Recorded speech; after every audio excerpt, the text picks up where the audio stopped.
નમસ્કાર વિદ્યાર્થી મિત્રો, આજે આપણે 23મું ચેપ્ટર છે ગુજરાતીનું લઘુ કાવ્ય, જેમાં દુહા, મુક્તક અને હાઈકુ એના વિશે આપણે અભ્યાસ કરવાનો છે.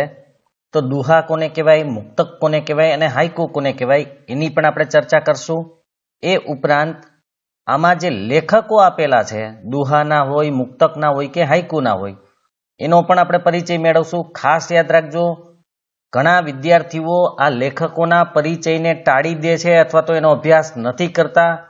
પણ એક વાત તમે યાદ રાખજો કે પરીક્ષાની અંદર લેખકમાંથી એટલે લેખકનો જે પરિચય હોય એમાંથી પણ પૂછાય છે, લેખકના નામ પણ પૂછાય છે, એની કૃતિ પણ પૂછાતી હોય છે, શેમાંથી લેવામાં આવ્યું એ પણ પૂછાતું હોય. એટલે આનો અભ્યાસ કરવો પણ ખૂબ જરૂરી છે. માટે આપણે એક એક લેખકની વાત પણ કરશું અને દુહા, મુક્તક અને હાઈકુ જે આપેલા છે એના અર્થ પણ જોઈશું. અને આ જે ચેપ્ટર છે એના પ્રશ્ન જવાબ આપણે નેક્સ્ટ પાર્ટમાં જોશું અને એ સાઇટ ઉપર પણ આપણે મૂકી દેશું, જેથી તમે એનો અભ્યાસ આસાનીથી કરી શકો. તો સૌથી પહેલા અહીંયા રઈસ મણિયાર છે, જેમનો જન્મ 19/8/1966 રોજ થયેલો. રઈસ મણિયારનું મૂળ વતન વલસાડ પાસેનું પારડી ગામ છે. તેઓ એમડી એટલે કે માસ્ટર ઓફ ડાયગ્નોસિસ કહેવાય, એ બાળ રોગ નિષ્ણાંત હતા, બાળકોના ડોક્ટર હતા. કાફિયા નગર શબ્દ મારા સ્વભાવમાં જ નથી અને નિહાળતો જા એમની નોંધપાત્ર કૃતિઓ છે. અસ્તિત્વ અને વ્યક્તિત્વ, ગઝલ, રૂપ અને રંગ, ગઝલનું છંદો વિધાન તેમના વિવેચનના ગ્રંથો છે. બાળ ઉછેરની બારાખડી તેમનું બાળ ઉછેરનું પુસ્તક છે. આમાં બાળકને કેવી રીતે ઉછેરી શકીએ એના વિશે આપેલું છે. હવે મુક્તક કોને કહેવાય એની આપણે ચર્ચા કરી લઈએ. તો મુક્તક એ કાવ્ય સાહિત્યનું લઘુ સ્વરૂપ છે. લઘુ એટલે નાનું. એમાં 2, 4 કે 6 પંક્તિ હોય, 6 લાઈન હોય, 4 લાઈન હોય અથવા 2 લાઈન હોય. લાઘવ એટલે કે ટૂંકાણથી કવિ વિષય કે સંવેદનને રજૂ કરતા હોય છે. કોઈ એક વિષય હોય, કોઈ સંવેદના હોય, કોઈ લાગણીની વાત એમાં કરેલી હોય. તો એ જે મુક્તક આપેલા છે એનો અર્થ અહીંયા છે, પણ એ આપણે આગળ જોશું જ્યારે હું સમજાવીશ ત્યારે. પણ મુક્તક એટલે 2 લીટીનું હોય, 4 લીટીનું હોય અથવા તો 6 લીટીનું હોય. ત્યાર પછી બરકત વિરાણી, જેનું ઉપનામ છે બેફામ, આ પણ યાદ રાખવાનું છે તમારે, જેનો જન્મ 25/11/1923 અને મૃત્યુ 2/1/1994 થયેલું. બેફામનું મૂળ નામ બરકત અલી ગુલામ હુસેન વિરાણી હતું. તેઓ ભાવનગર જિલ્લાના ઘાંઘડી ગામના વતની હતા. આકાશવાણી મુંબઈમાં એડિટર તરીકેની કામગીરી બાદ નિવૃત્ત થયા હતા. એડિટ કરવું, જે કાર્યક્રમ હોય, પ્રોગ્રામ હોય, એને વ્યવસ્થિત એડિટ કરી અને મૂકવામાં આવતું હતું. એ નિવૃત્ત થઈ ગયા. માનસર ઘટા અને પ્યાસ એમના ગઝલ સંગ્રહો છે. એમની આગ અને અજવાળા તથા જીવતા સૂર વાર્તાઓ પ્રકાશિત થયેલી છે. રસ સુગંધ ભાગ 1 અને ભાગ 2 એ એમની નવલકથાઓ છે. એમણે પણ મુક્તકો જ લખેલા છે, એટલે એ મુક્તકનો અર્થ આપણે આગળ જોઈશું. ત્યાર પછી ત્રીજા છે મુરલી ઠાકુર, જન્મ 1910 અને મૃત્યુ 1975. મુરલીધર રામચંદ્ર ઠાકુર સાબરકાંઠા જિલ્લાના ઉમેદગઢના વતની હતા. તેઓ ગુજરાતીના અધ્યાપક અને ત્યારબાદ આકાશવાણીમાં ગુજરાતી કાર્યક્રમોના નિર્માતા બન્યા. નિર્માતા એટલે નિર્માણ કરાવે, ખર્ચ બધો ઉઠાવે અને જુદા જુદા પ્રોગ્રામ બનાવડાવતા હતા. સફર અને બીજા કાવ્યોમાં તેમના કાવ્ય સંગ્રહાયા છે. મેળો તેમના બાળ ગીતોનો સંગ્રહ છે. પ્રેમલ જ્યોતમાં તેમની વાર્તાઓ ગ્રંથસ્થ થયેલી છે, એટલે કે એની અંદર વાર્તાઓ આવેલી છે. ગાંધીવાણી નામે તેમનો અભ્યાસ ગ્રંથ પ્રસિદ્ધ થયેલો છે. ત્યાર પછી અનિરુદ્ધ બ્રહ્મભટ્ટ, જેમનો જન્મ 11/11/1937, મૃત્યુ 31/7/1981 રોજ. અનિરુદ્ધ લાલજીભાઈ બ્રહ્મભટ્ટનું વતન વિરમગામ પાસેનું દેત્રોજ છે. તેઓ અધ્યાપક એટલે કે પ્રોફેસર તરીકે કાર્ય કરતા હતા. એ કવિ પણ છે. વિવેચક, કોઈ મુદ્દો હોય તેની વિવેચના પણ કરતા હતા. વાર્તાકાર એટલે વાર્તા પણ લખતા હતા. નિબંધકાર એટલે નિબંધો પણ લખતા હતા. કિમપી એમનો કાવ્ય સંગ્રહ છે. અજાણ્યું સ્ટેશન વાર્તા સંગ્રહ છે, જેમાં ઘણી બધી વાર્તાઓ આવેલી છે એમની. નામરૂપમાં તેમના ચરિત્ર નિબંધો છે. કોઈ મહાપુરુષોના જીવન ચરિત્ર આપેલા હોય. ચલ મન વાટે ઘાટે ના 4 ભાગમાં તેમની નિબંધિકાઓ પ્રગટ થયેલી છે. નિબંધના નાના સ્વરૂપો. ઋષિવાણી નામના ગ્રંથમાં અધ્યાત્મ એટલે કે ભક્તિભાવની વાત કરેલી છે અને ચિંતન જે વિચારવાલાયક મુદ્દાઓ હોય એના વિશે એને ચિંતન કરેલું છે એના લેખો છે અને એમને હાઈકુ લખેલા છે. હાઈકુનો અર્થ આપણે પછી જોઈશું. ત્યાર પછી છે દોહા, જેને દોહા પણ કહેવાય છે. એ મૂળ લોક સાહિત્યનું સ્વરૂપ લોકો દ્વારા રચાયેલું છે. બને ત્યાં સુધી એના કોઈ લેખક કે કવિ કે એવું કોઈ હોતું નથી. અત્યંત લાઘવ એટલે ટૂંકાણથી કોઈ પ્રસંગ ભાવ રજૂ થતો હોય છે. અહીંયા કયા દોહામાં શું આવેલું છે એ રજૂ કરેલું છે, પણ એ આપણે જ્યારે દોહા ભણશું હવે ત્યારે એનો અર્થ સમજી લેશું. તો હવે આપણે પ્રકરણ કે ચેપ્ટરની શરૂઆત કરીએ. અહીં આપણને બે દુહા આપેલા છે. એમાં પેલો છે કુલદીપક થાવું કઠિન, દેશદીપક દુર્લભ, જગદીપક જગદીશના અંશી કોક અલભ્ય. હવે દીપક એટલે દીવો, પણ દીવાનો મતલબ અહીંયા છે ઉજાડવું, પ્રકાશિત કરવું. તો કુલદીપક એટલે કુળને ઉજાડવું, કુળનું નામ રોશન કરવું એ કઠિન છે, મુશ્કેલ છે. કુળનું તમે નામ રોશન કરો, એવા સારા કાર્યો કરો કે જેથી તમારું કુળ, આપણે જે કુળની અંદર જન્મેલા છીએ એ જગતમાં પ્રસિદ્ધ થાય, એનું નામ થાય. તો કુળનું નામ રોશન કરવું, ઉજાડવું એ અઘરું છે, કઠિન છે, મુશ્કેલ છે. દેશ દીપક દુર્લભ એટલે કે દેશને ઉજાડવું, દેશને પ્રખ્યાત કરવો, દેશને રોશન કરવો આપણા થકી. આપણે એવું કોઈ કાર્ય કરીએ કે જેથી દેશનું નામ દુનિયાની અંદર થઈ જાય, એ દુર્લભ એટલે અતિ મુશ્કેલ કહી શકાય એવું છે. પણ જગદીપક મતલબ કે આખા જગતને ઉજાડવું, જગતનું નામ રોશન કરવું. ઘણા બધા મહાપુરુષો છે કે જેને આખી દુનિયાને એક ગૌરવ લેવા જેવી બાબતો કરેલી છે. તો જે દુનિયાને ઉજાડવું, જગતને ઉજાડવું, એનું નામ રોશન કરવું એ જગદીશના અંશી કોક અલભ્ય.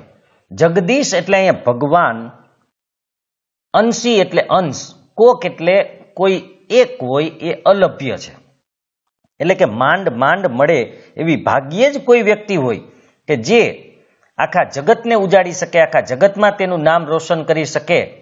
એ કોણ કરી શકે? માત્ર ભગવાનનો અંશ હોય, ભગવાનનો કોઈ સ્વરૂપ હોય તો જ એ કરી શકે. એટલે અહીંયા કહેવાનો મતલબ છે કે કુળને ઉજાડવું કઠિન છે, મુશ્કેલ છે. દેશને ઉજાડવો વધુ મુશ્કેલ છે, વધુ દુર્લભ કહી શકાય. અને જગતને ઉજાડનાર તો ભગવાનનો જ કોઈ અંશ હોય તો જ એ કાર્ય કરી શકે. એવા લોકો બહુ ઓછી સંખ્યામાં છે, ખૂબ જ ઓછી સંખ્યામાં રહેલા છે. આ પહેલા દોહાનો અર્થ છે.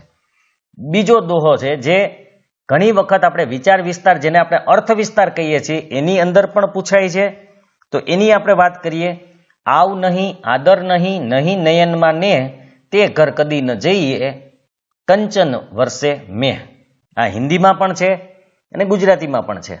આવ નહીં, આદર નહીં મતલબ કે આપણે કોઈના ઘરે જઈએ અને આપણે આવકાર આપવામાં ન આવે, આપણે આદર માન સન્માન આપવામાં ન આવે, અને જેના ઘરે ગયા હોય તે ઘરધણી કે વ્યક્તિની આંખોમાં આપણને સ્નેહ પ્રેમ ન દેખાય, તે ઘર કદી ન જઈએ.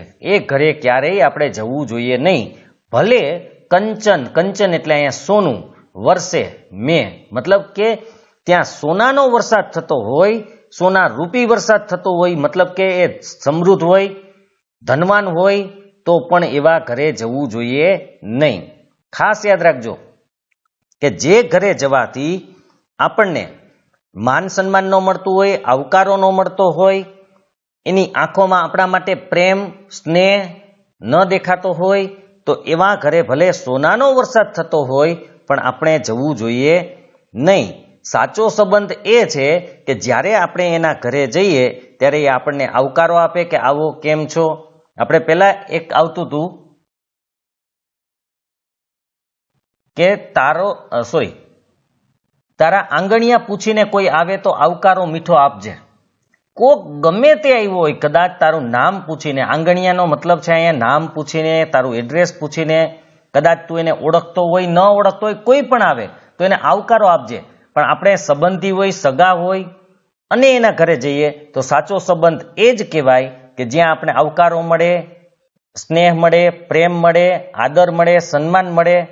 બાકી જો એ ગમે તેવા સગા હોય પણ આપણે આવકારો ન આપે, સ્નેહ ન આપે, પ્રેમ ન આપે, માન સન્માન ન આપે, તો ગમે એટલા ધનવાન હોય, સમૃદ્ધ હોય, પણ એવા ઘરે આપણે જવું જોઈએ નહીં. આ બે દુહાનો અર્થ છે. હવે આપણે મુક્તકની વાત કરી લઈએ. પેલું મુક્તક છે રહીશ મણિયારે લખેલું છે, જેની આપણે આગળ વાત કરી કે ચેતજે મતલબ કે સાવધાન થઈ જજે, એકદમ તૈયાર થઈ જજે, જીતમાય હાર ન હો. ઘણી વખત એવું બને છે કે કોઈ વ્યક્તિ જીતી ગઈ હોય છતાંય એને પોતાની જીત નથી લાગતી, હારી ગયેલો હોય. ઘણી વખત કોઈ વ્યક્તિ હારી ગયેલો હોય છતાં પણ એમાં એની જીત હોય. જે લોકો પ્રેમથી હારી જાય છે એ લોકો હારવા છતાં પણ જીતી જાય છે. તો ઘણી વખત આપણે જીતેલા હોઈએ છતાંય એ આપણી જીત ન ગણાય, એ હાર ગણાય. કારણ કે સામેવાળી વ્યક્તિ સજ્જન હોય, એકદમ પુરુષ, જેને આપણે કહી શકીએ કે જે પુરુષોત્તમ હોય, પુરુષોમાં ઉત્તમ હોય, અને એવી વ્યક્તિ સામે આપણે કદાચ જીતી જઈએ કોઈ પણ બાબતમાં, તો એ આપણી જીતમાં પણ હાર કહી શકીએ.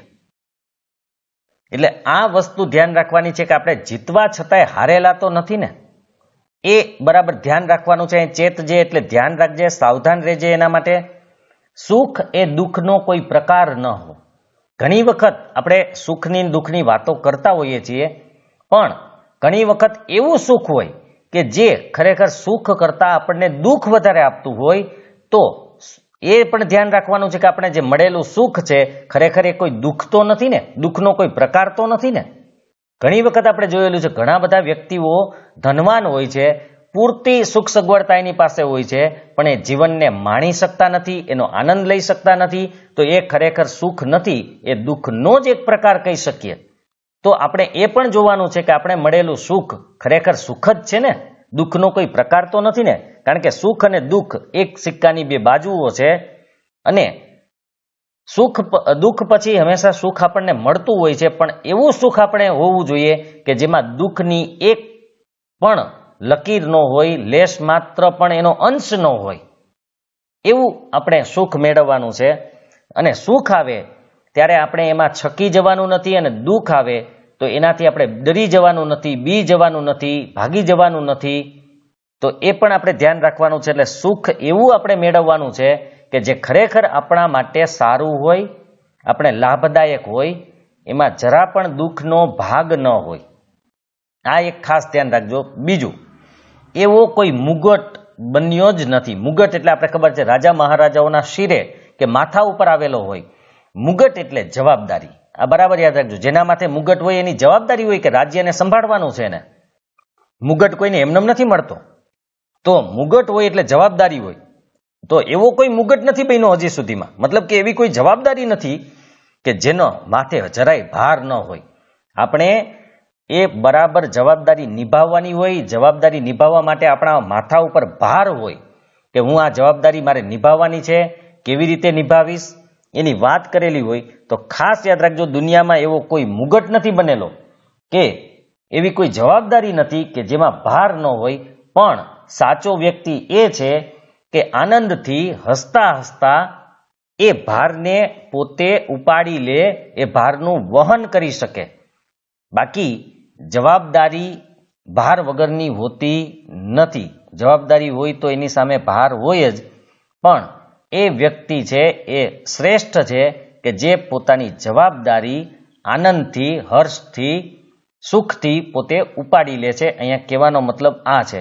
એટલે અહીંયા આ ખાસ યાદ રાખજો કે એવી આપણી જીત ન હોવી જોઈએ કે જે હાર જેવી હોય, અથવા એમાં હાર સમાયેલી હોય. ભલે આપણે જીતેલા હોઈએ, એવું કોઈ સુખ ન હોવું જોઈએ આપણી જિંદગીમાં કે જેની અંદર દુઃખ રૂપી સુખ હોય.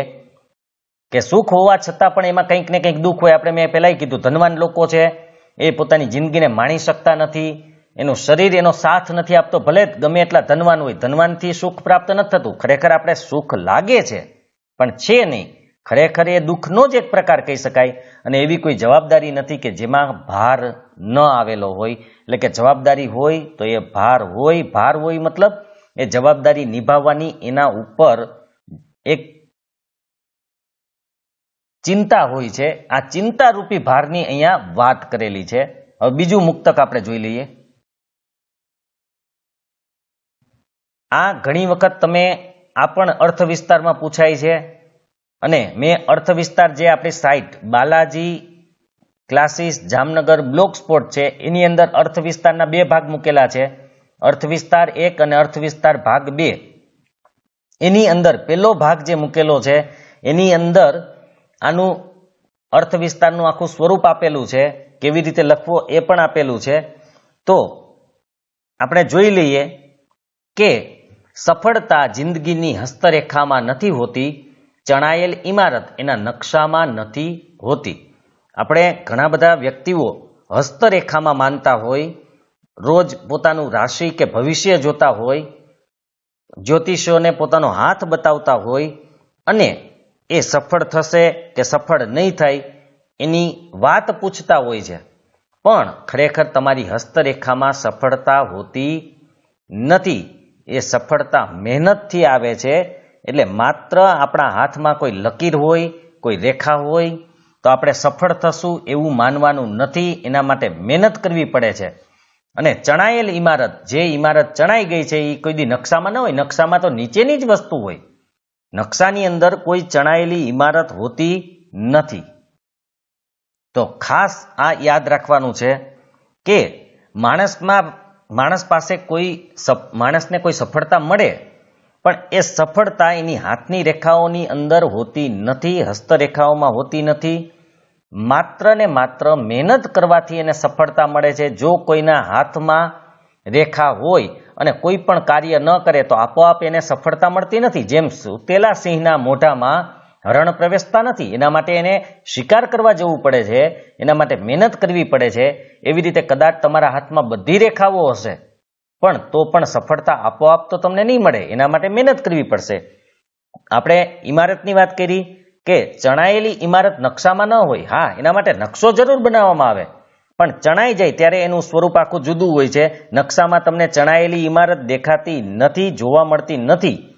એવી જ રીતે નસીબથી માત્ર જીવન નથી ચાલતું, પણ જીવનમાં જો તમે મહેનત કરશો તો તમને જરૂરથી સફળતા મળશે. એ તમારા પ્રયત્નોથી તમને સફળતા મળશે. માત્ર હાથની અંદર જે રેખા હોય એનાથી કે આપણું નસીબ છે અથવા નસીબના સહારે આપણે રહીએ તો સફળતા પ્રાપ્ત થતી નથી. તમે અર્થ વિસ્તાર વાંચી લેશો તો પણ તમને આનો આખો ભાવાર્થ મળી જશે. હવે આપણે હાઈકુની વાત કરી લઈએ. તો હાઈકુ એટલે 17 અક્ષરનું નાનું સ્વરૂપ, જેની અંદર આમાં ખાસ યાદ રાખજો 17 જ અક્ષર હોય, જેમાં પહેલી લાઈનની અંદર 5, બીજી લાઈનની અંદર 7 અને ત્રીજી લાઈનની અંદર પાછા 5 જ હોય.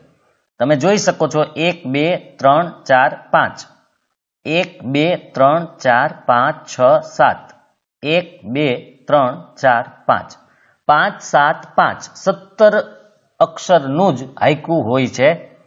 તો પહેલું હાઈકુ છે મુરલી ઠાકુર દ્વારા લખાયેલું છે, ખોરડું નાનું. ખોરડું એટલે અહીંયા મકાન અથવા ઘર જે નાનું છે. સૂરજનો ઉજાસ, સૂરજનો ઉજાસ એટલે સૂર્યનો પ્રકાશ, સૂર્યનું તેજ, સૂર્યનું અજવાળું.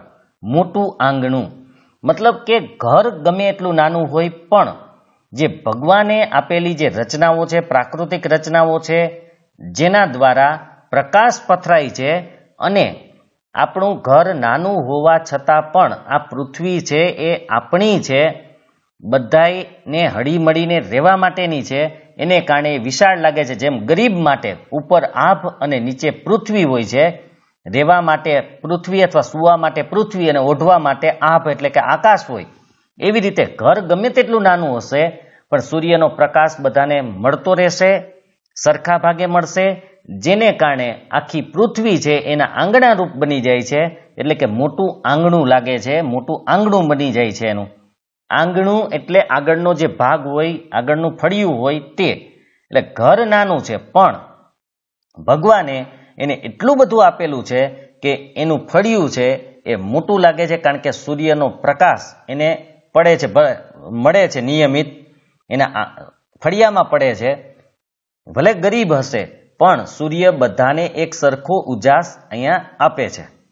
ત્યાર પછી બીજું હાઈકુ આપણે જોઈ લઈએ. બીજું જે હાઈકુ છે એની અંદર પણ તમે જોઈ શકશો 17 અક્ષર જ હશે, 5, 7 અને 5. એ પણ અનિરુદ્ધ બ્રહ્મભટ્ટ દ્વારા લિખિત છે કે લખેલું છે. એમાં દીપ હોલવું, હોલવું એટલે ઠારી નાખવું, દીપ એટલે દીવો, દીવાને ઠારી નાખવું. થશે અંધારું, કારણ કે આપણે દીવો ઠારી નાખીએ તો અંધારું થાય. અરે બારીમાં ચંદ્ર, મતલબ કે દીવો આપણે ઠારી નાખશું અંધારું થઈ જશે, પણ ચિંતા કરવાની જરૂર નથી, કારણ કે બારી ખુલ્લી છે અને બારીની બહાર ચંદ્ર ખીલેલો છે. એ ચંદ્રનો પ્રકાશ આપણા સુધી પહોંચશે.